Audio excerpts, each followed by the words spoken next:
This episode of Capes and Lunatics is brought to you by Tweaked Audio. Get awesome headphones, go to tweakedaudio.com and use the coupon code Southgate to get 30% off, free shipping, and a lifetime warranty. Or you can get there through the link on our website, southgatemediagroup.com.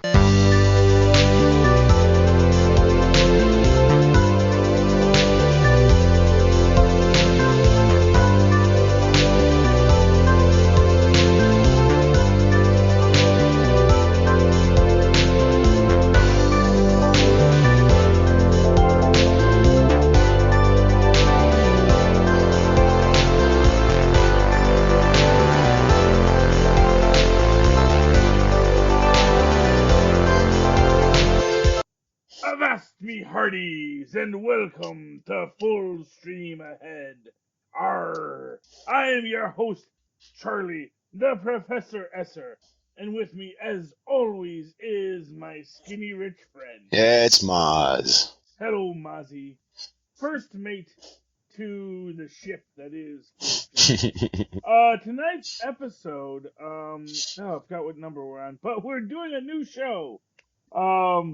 As you all know, we finished The Boys last week. Mm-hmm. And before we jump into our next continuous project, we thought we'd do a little filler, a little aperitif, a little palate cleanser of another show. And this show we're going to be doing today and next week is Black Mirror. Ooh. And we're going to open it up appropriately enough with Season 1, Episode 1, National Anthem. Prime Minister Michael Callow faces a shocking dilemma when Princess Susannah, a much-loved member of the royal family, is kidnapped. Our director this week is Otto Bathurst.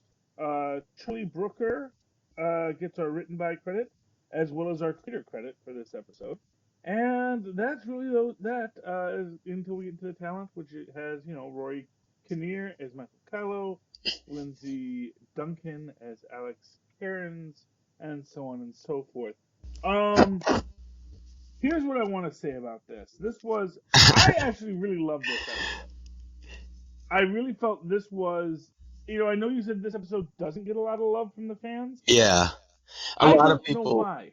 Well, I mean, it's really weird. It's really uncomfortable, and not in a sort of way where you get so much of a payoff. It's just really weird and uncomfortable. You never really know where it's going. It's such an absurd plot that you can't really imagine that it is the plot, and you think they're going to veer off somewhere different to where it goes somewhere. But no, it's pretty straightforward. It's just a train chugging along, and the eventualities that you foresee, happen. And I think that's, I don't know what the payoff for this episode was. It was just a weird episode, See, for me, the payoff, first off, it pays off well that it's so much more grounded in real science, in real speculative fiction. So, right. So for example, if you watch the next episode or the episode we're going to do next, which is the third episode, the entire history of you, yeah. The entire history of you, they are a little more speculative. Right. Speculative fiction, which is, the tech is not necessarily stuff that exists now, or even could foreseeably exist in like the next 50 years. Yeah, who knows? Maybe the next 20 years. I don't know, but I see what you're saying. Yeah, I mean, science goes fast, but this one, there's no tech in this episode. Right, and every single other episode. Yeah, well, sorry, go ahead. That isn't right here, right now. And I love that. But, there's an interesting dark side to this story, which, first off, I got the feeling, I gotta be honest with you, when they're opening up this story, one of the first stories they talk about is the artist whose show has been exhibition has been closed because it's too controversial. Okay, which obviously ties into the entire plot line of this. Right. And I gotta say, and I'm gonna say this, and this is big spoilers for the whole episode. Right. I think the princess was in on it. Interesting. And I definitely think she was in on it. And what this episode's really about is about the dehumanization of what people do for politics, I think, I think and how that affects them afterward. to me the main point of this seemed to me in every scene where the prime minister is surrounded by his quote unquote advisors, he's made to feel like he's the one in charge, like he's in control, but much like the princess being kidnapped, he is simply a hostage Yeah. by them. So it's kind of, that's the dichotomy that I found interesting, was that she was a hostage on that end, and this man who was supposed to be in control, and this woman who supposedly he talks to like she's an underling, has all the control over him. Everybody around him is simply a mechanism of control over him. They're simply handcuffs. It's wild. But is that true of anyone in a democracy? I mean, our current leader aside, I think that, that idea that there are poll numbers and that these poll numbers are what you're going to live and die from, and that it's whenever anyone talks about like, oh, they're just playing politics, the idea is that that you get into politics because you want to do good, right? And if you're going to do good, you need to have the support of people behind you. And so you take a stance that maybe isn't right where you are because you feel that is a stance that you can trade on to get something else that is important to you done. Right.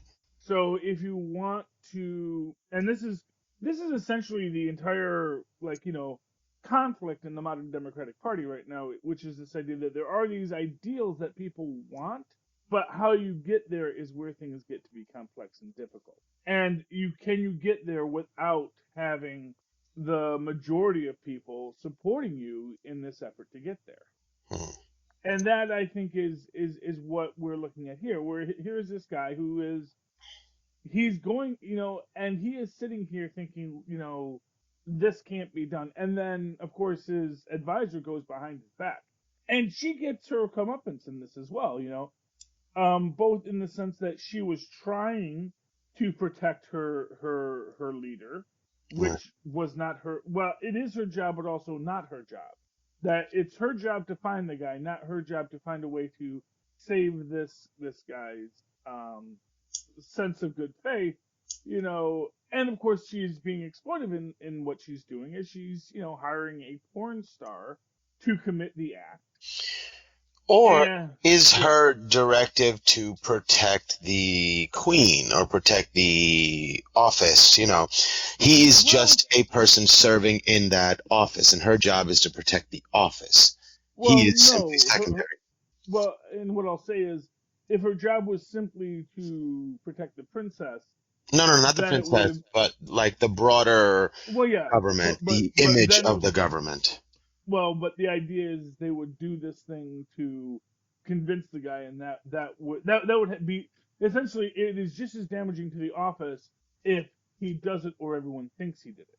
Right, well, either way, I think my point is that her duty did not demand that she take his feelings into account. Whoever was in the office, she would have done that. I don't think she was wrong in doing that. But what I'll say is, what she was wrong about it was that she was wrong in that she was running a secret op outside of his purview. But that's what I'm saying. She might not be under his purview. He might be under the assumption that she is, but I don't think that she is. I don't think she answers to him. She's been there sent to monitor him and watch him from higher on ups. And her job is to manage him, and he thinks she's there to assist him, but she's there to manage him. That's my opinion.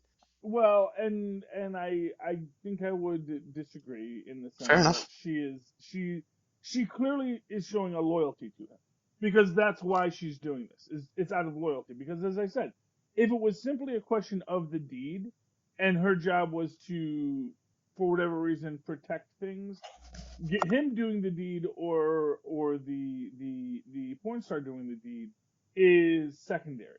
Well, I think the eventuality she was preparing for was if he refused to do it. Well, so there's an answer. That's an argument you can make. That's a fair. Because if his wife convinced him, you can't do this, I'm not going to be okay with this, and he decides not to do it, they still need a contingency plan. So I think she was just being the good soldier. She made a bad decision in an effort to do that, but I don't fault her for trying to have a backup plan. Yes, but the reality is that it goes into this concept of what is your obligation to your office, and at the end of the day, yes, she had this obligation to the office, he had this obligation to the people, but in the core of it, he is also beholden to this political will. Yeah. And this political will that is being pulled into this performance. And that's what it comes down to, is this is meant to be a performance piece. It is meant to be and it's meant to show essentially it's meant to show the folly of what happens at the start of this thing, which is the art show being closed down for being too controversial, and then we do something that's even more disgusting, and that has a 90 share, Yeah.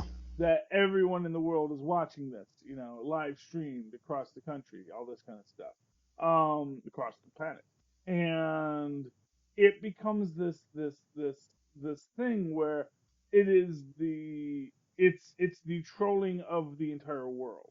That basically, because this guy's art show got shut down, yeah, spoilers for the show that came out like 3 years ago, but spoilers for the show, because this guy's art show gets shut down, he makes the world participate in a massive, disgusting art show. And not only that, but he proves to them that you want to see this. You are going to stand up here and pretend that this is too controversial, that people don't want to see it. But when I put the screws to you, you have the option to turn the TV off. There'll be a very unpleasant tone played right before it. But I bet every single one of you stays and watches it out of horror and fascination, because that's who you really are. You can tell me all you want that that's not who you are and that my show doesn't deserve to go on, but I will show you who you are. Oh yeah, and of course we see that with the guy who's in bed the whole day, where he where after they say ownership of a copy of this broadcast will be considered a high crime and yada yada, and the guy hits record. Yeah. Because he's gonna watch that later. Well, not only that, but if it's like, how did he hit record? Was it like It was like a TiVo. It was. Okay. Because I was going to say, if someone still had a VCR, that would be so analog, it would be completely untraceable. Yeah. No. That would actually be completely traceable, because they'd know that who pushed record on their VCRs? No, on the TiVo. Yeah. Or whatever other DVR recording system, right? Because that's through a cable line and all that kind of stuff. It's some sort of digital footprint. Yes, and but yes, a VCR. And I'm sure there were a lot of guys that did set up VCRs back then. Because obviously someone's going to know, hey, this is a really, really good black market thing to trade on. I better record this in high quality Betamax. But yeah, so they do. So it does get recorded. It does get shown out there, and everyone knows about it. But of course, also along with this is 30 minutes before it starts, she's released. And to me, this was the biggest thing that's a little bit annoying to me. Oh, how so? And why okay. So and this is why I think the princess was in on it. When they cut the finger off, okay, and she's screaming as he's cutting her finger off. Well, she's not really screaming for having her finger cut off, because he doesn't cut off her finger.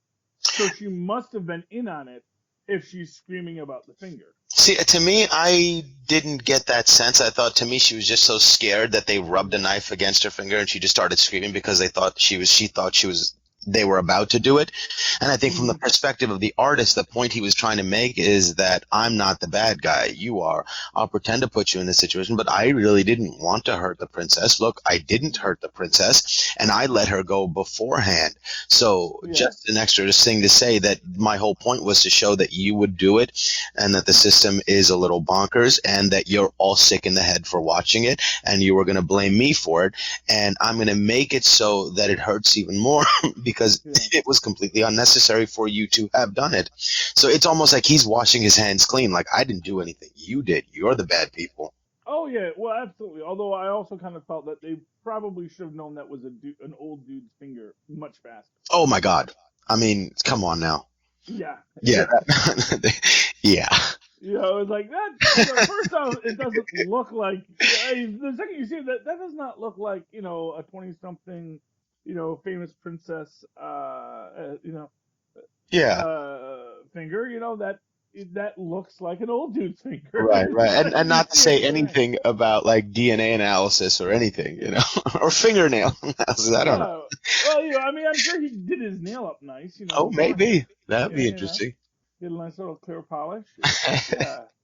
He's an artist. He can do that. But, you know, true. All sorts of things. You know, although maybe he was planning on doing the finger cut-off thing long ago, so he had been, like, prepping his finger so that he could do that as part of the piece, you know? Yeah. But, yeah, and then, you know, you have, and again, this is about the degradation of humanity in the moral sense. Because we see the reporter essentially trading sexual imagery, trading the promise of sex for access. Yeah, I mean, I just thought she highly controversial. Right. To me, people would love to talk down on it, but what you do with your body is your own thing. You have no right to say whatever or put moral judgments on another person, I think. And personally, she's just an intrepid reporter getting the story, doing whatever she has to take, everything at her disposal. I think she was a BA for doing that. Well, yeah, that is one way to look at it. It is. I know that it's one of these things where it's a particularly controversial trope because they do it in the new Richard Jewell film too, where they suggest the reporter is basically applying sexual favors to get access and to get knowledge, to which, you know, in the end is not a good thing. I mean, I'm pretty comfortable with calling that enhanced interrogation. Well, there you go. Certainly well enhanced. Yeah. So, but it is, you know, it's an interesting way to approach it. Because it is at its core, this is about, you know, if there's one thing the internet is about, it is about sex and perversion. You know, and access to it thereof. So and how it sort of takes our impulses or our maladies and puts them on the fast track to expression and puts them on the fast tracks to, you know, these outbursts and explosions of bad things, simply because technology makes it so easy to constantly view ourselves, or to open up those bad parts of ourselves and indulge in them. So sicknesses fester quickly and mutate quickly. Yeah. And I think that is very much what we're seeing here. You know, what I liked best about this episode is the very human quality of the people being damaged here. You know, the Prime Minister, and again, there's not like there's no political statement here. There's no idea that he is a Tory or he is Labour or he is this or that. There's nothing that's given to you about policy except for the fact that whatever his policies are irrelevant to the story. Because it's not about his policies, it's about this artist's attempt to do, because no matter who the politician is in office, there's always a lot of people that want to see him or her taken down, and you know, it's interesting that we never get anything of his politics. You know, he is as vanilla of a politician as you can be, and or I guess the most identifiable to any person watching it, regardless of their politics. Well, yeah, and I get that as well. You know, I mean, I think that is the aspect of it that is most interesting to me, is that even though this is inherently a political story, it isn't about politics. Because it is a political story about how your place in a political scenario isn't bound by your actions so much as the popular opinion about you. Well, that, and then this also is a little different than the politics that we're used to, because the Queen is a separate issue that, we as Americans don't really have to deal with. The idea of a monarchy and the idea of a A royal family. allegiance, to that. And when the Queen calls him and says, "I know you'll do the right thing," it's like, and that kind of made me wonder that maybe not the princess per se, but maybe the Queen was in on it, and this whole shindig was it's far-fetched, but the aspect of this episode that I found most interesting was the talking down of this poor man to having to bend the knee and say fealty to the Queen, and to do something drastic to do it, maybe as a punishment or something. But the part that was interesting to me, because like when he walks into that office and he first starts watching the video, everybody around him has made up their mind that he needs to do this. And I love how they initially start off, "Oh, no, it's completely out of the question. We would never consider it." And then they do the job of slowly breaking him down, making him realize that he actually does need to do this. That's what I thought was beautiful. Yeah, and it is. Yeah, it. And for what it's worth, that's what the internet wants, is a pound of flesh. And it's interesting to me, just because, of course, that's actually one of the most interesting parts of it, is that you have these running polls and these running tallies about what everyone feels, except this is all stuff that's happening within hours. Yeah. Which means you cannot get an honest or accurate poll in that period of time. You're not going to get that kind of an accurate poll. So when they say at the start of it, if you don't do it, it's not gonna hurt you, and it's only after the finger incident that suddenly everyone says, "Now you're the monster," and that's just the truth of it. Is that because he got played into looking like that he was going to cheat at it. Yeah.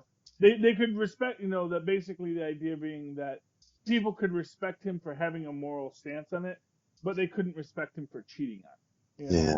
And it's the cheating that it's as the one thing that I think Donald Trump has certainly learned is that it's not the lie, it's the cover up. If you just don't cover it up, then no one cares if you lie. Right, and he's good enough to say, "Yeah, I did it, and what?" And people will be like, "Yeah, now what? I guess we just move on about our day." It's maybe not the best lesson to take, but he certainly took it. So, come see, come saw. But yeah, I really liked this episode. I do not understand why it should get hate. To me, I felt that I actually really feel this is a better and a more realistic episode than the next one we're going to be reviewing next. Well, yeah, it's more realistic, but I don't know about better. Bestiality is always really terribly uncomfortable, and I don't want to see it. I don't want to have to think about it for a whole episode. And you watch it, and this is the first episode. It doesn't speak to how good, and there's a deep sci-fi aspect to the show as it progresses. Every other episode is stuff that you wouldn't see in real life. That's why it's fantasy, sci-fi. What I'll say is,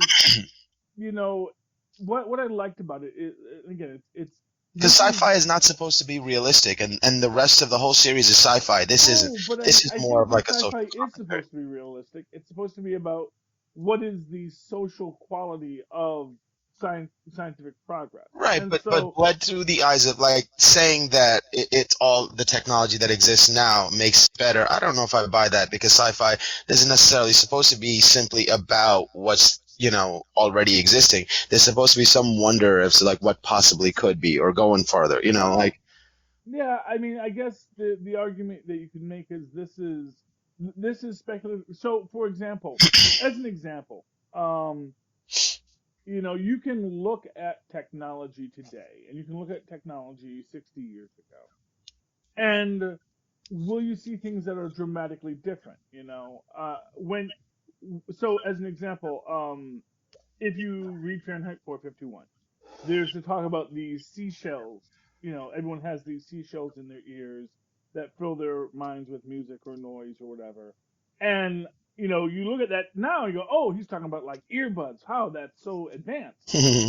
But what he's actually talking about is transistor radios, which were a common thing at the time, and often had a little earbud, that connected to your ear, so you could listen privately to the music or the radio wherever you were going. So you had these distractions even then, and even now we have these distractions.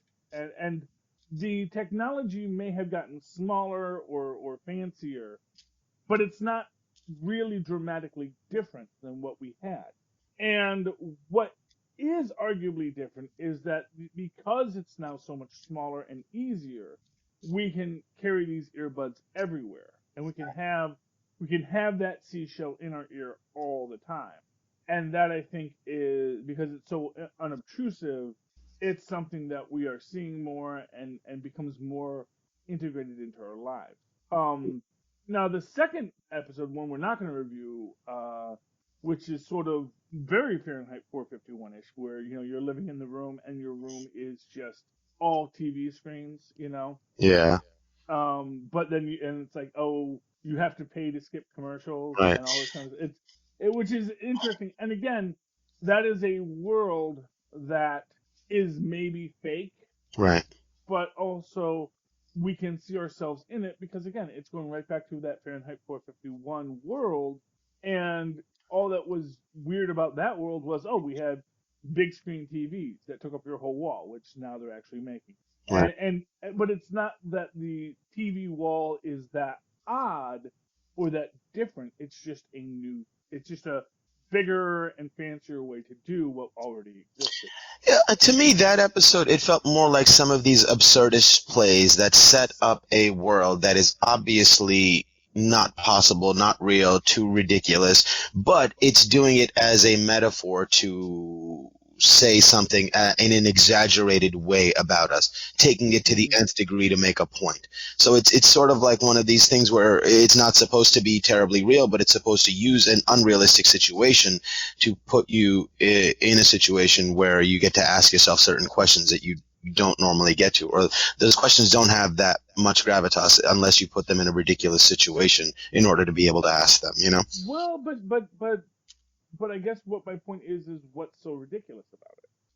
I mean, what's ridiculous about it, I guess, is the idea that we're down to bicycle powered technology in our world in the next episode, or not, but the episode we're not reviewing.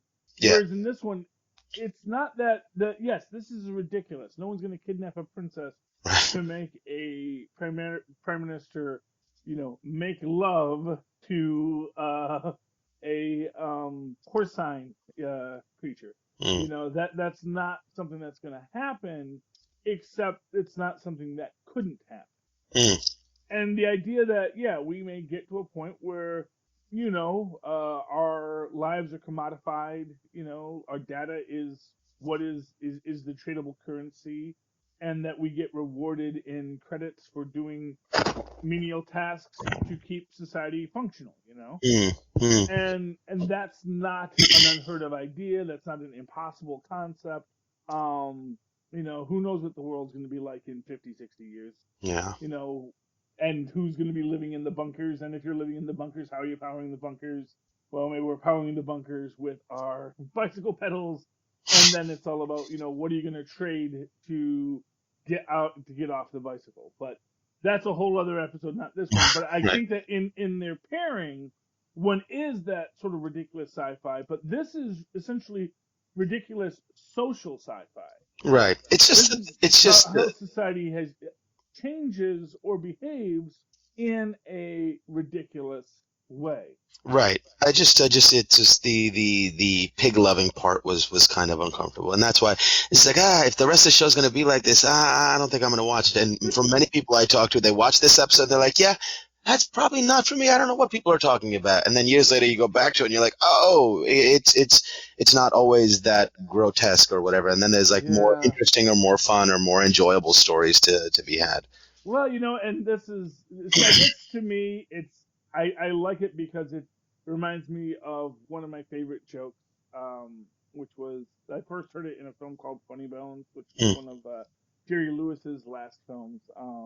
He's not the star of it, but a character, Jerry Lewis plays like a famous comic, and then his son is trying to be a comic, and, but he just isn't funny. He has great writers and stuff, and like in the first thing we see him, he tells the story about how, he goes, as a comic, he goes to all these clubs, says, and I meet this guy, and he says, let me tell you something, people are weird, people are unforgiving, I'm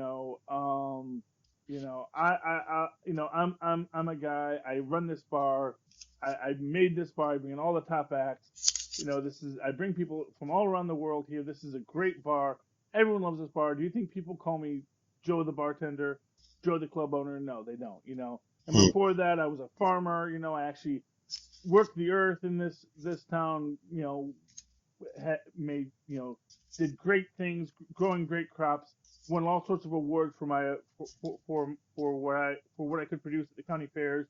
Do they call me Joe the farmer? No, they don't call me Joe the farmer. I even went to the state legislature at one point. I was actually serving the good people of this town and this district for a good 10 years. Brought jobs, brought lower taxes, did all this great stuff, built a school. People call me Joe the legislature. No. You F1 pig. And so to me, I guess in that sense, that is you F1 pig. And to that extent, though, by the end of it, everyone knows he's Prime Minister, Pig lover. Yeah.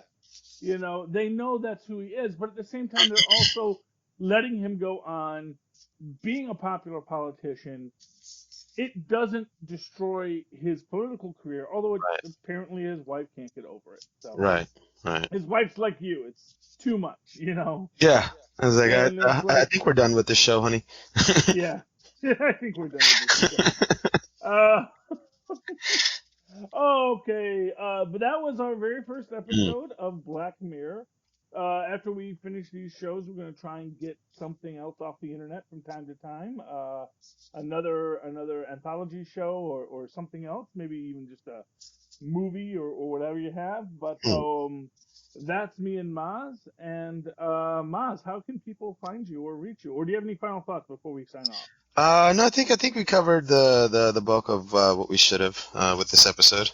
Mm-hmm. So if people want to reach me, they can email me at mozzmanzor@gmail.com or find me on Facebook under Mozz Manzor. That's MOZZMANZOOR. And of course, you can always write to me in that old-fashioned email way the way our Mozz and Pods once did at superconnectivityblog@gmail.com. That's superconnectivityblog, all one word, @gmail.com. Of course, follow me on Twitter as I live tweet things, but not the Stan Lee retrospective, which was so beautiful. Did you get the chance to watch that? No. Oh God, that was beautiful. I mean, I just cried. When? It's like was it on TV? Yeah, it was on Friday night. It was basically Disney says goodbye to Stan Lee. Oh wow. Marvel says goodbye to Stan Lee, and it is just all these people just pouring out their hearts, and it is beautiful and lovely, and yeah, it's well worth the watch. So go look for that on Hulu. Yes, but I could not live tweet it because we were recording then on Capes and Lunatics. But in the meantime, if I do tweet something, you can follow it at Charlie Esser. That's CharlieEsser. Look for the 2 E's in the middle. For quality. There we go. Oh, ladies and gentlemen, thank you once again for joining us here on Full Stream Ahead. You landlubbers, we love ya. Come again and board us on Full Stream Ahead. Arg.